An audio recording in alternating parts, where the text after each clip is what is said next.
Opini parenting yang pertama, saat ini orang tua sudah mulai tergerak untuk mempelajari terkait dengan parenting. Parenting dapat membuat orang tua lebih sadar dan akhirnya memperbaiki dirinya. Apa saja hal-hal yang perlu menjadi catatan setiap orang tua ketika mulai untuk mempelajari parenting? Yang pertama, parenting adalah terkait dengan bagaimana orang tua mulai menyadari dan memperbaiki dirinya. Konsep terkait dengan timbal balik suatu ilmu dan refleksi kepada diri sendiri itu adalah hal yang sangat penting dalam parenting, bukan terkait dengan menyalahkan anak atau hanya fokus untuk memperbaiki kesalahan dan juga apa yang belum baik pada diri anak. Yang kedua adalah terkait dengan bagaimana orang tua dapat mulai untuk memperbaiki ketakwaannya. Hubungan antara orang tua dengan Yang Maha Kuasa adalah titik tolak bagaimana parenting dapat berjalan dengan baik. Karena pada akhirnya anak juga adalah titipan dan amanah dari Yang Maha Kuasa. Dari itu, tanggung jawab kita harus berbanding lurus dengan bagaimana ketakwaan kita terhadap Yang Maha Kuasa. Dan yang terakhir terkait dengan bagaimana kita memperbaiki komunikasi. Kesadaran akan pentingnya komunikasi dalam parenting juga adalah satu hal yang paling krusial. Penting untuk kita dapat menyadari bahwa kita harus mulai untuk terbuka terhadap anak dan berikhtiar untuk dapat berkomunikasi secara lebih baik terhadap anak kita.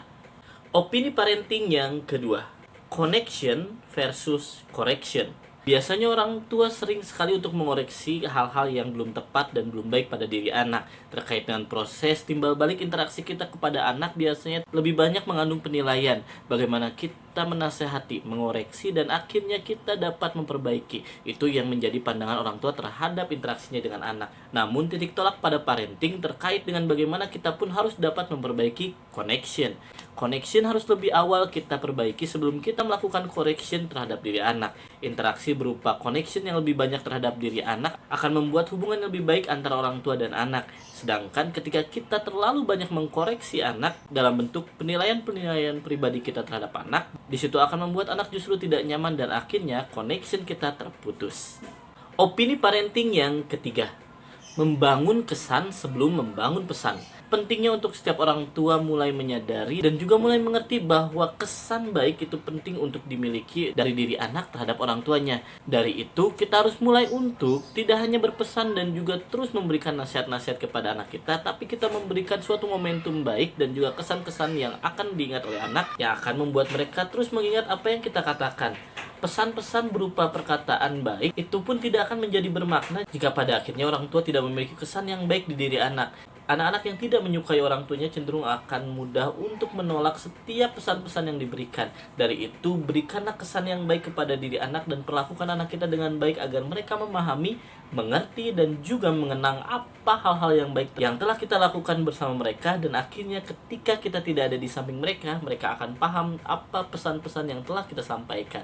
Jadi, dahulukan kesan sebelum pesan.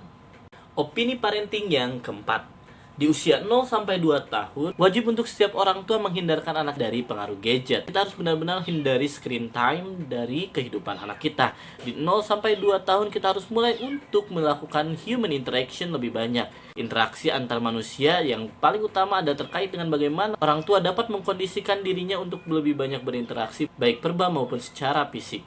Dari itu, ketika anak di usia 0-2 tahun, sentuhan dan juga segala bentuk ucapan yang kita sampaikan kepada mereka dan akhirnya mereka dengar akan membuat stimulus yang sangat berharga dan juga akan sangat penting untuk tumbuh kembang mereka ke depannya. Proses hidup diawali dengan banyak interaksi dengan orang-orang terdekat di masa awal kehidupan mereka. Pastikan sebagai orang tua kita harus dapat menjaga interaksi kita di usia di mana anak-anak kita sangat membutuhkan itu. Opini parenting yang kelima, sekolah adalah mitra untuk orang tua dalam mendidik anaknya, bukan terkait dengan bengkel anak-anak. Di mana orang tua harus mulai menyadari bahwa ketika menyekolahkan anak, di situ juga kita mempercayakan sekaligus mau untuk bekerja sama dengan pihak kedua, yaitu sekolah. Dari itu, orang tua harus mulai untuk berkomunikasi dengan baik dengan guru-guru dan juga perangkat-perangkat yang ada di sekolah tersebut. Orang tua harus menyadari bahwa mereka bukan hanya menitipkan, namun mereka siap untuk berkoordinasi untuk dapat mendidik anaknya dengan maksimal. Harusnya tidak ada lagi istilah orang tua menuntut sekolah karena anak-anaknya berkembang tidak sesuai dengan keinginan mereka. Ada kesalahan persepsi di mana orang tua terkesan menuntut dan hanya ingin tahu hasilnya. Dan itu juga yang akan mengarahkan kepada titik tolak di mana orang tua sebenarnya sedang melakukan kesalahan pendidikan. Karena sekolah dan rumah harus sejalan dan ketika itu juga interaksi anak dengan guru harus seimbang dengan interaksi anak dengan orang tuanya. Dari itu, sekolah akan menjadi tempat yang paling efektif untuk mendukung tumbuh kembang anak ketika interaksi antara orang tua dan sekolah dapat berjalan dengan baik.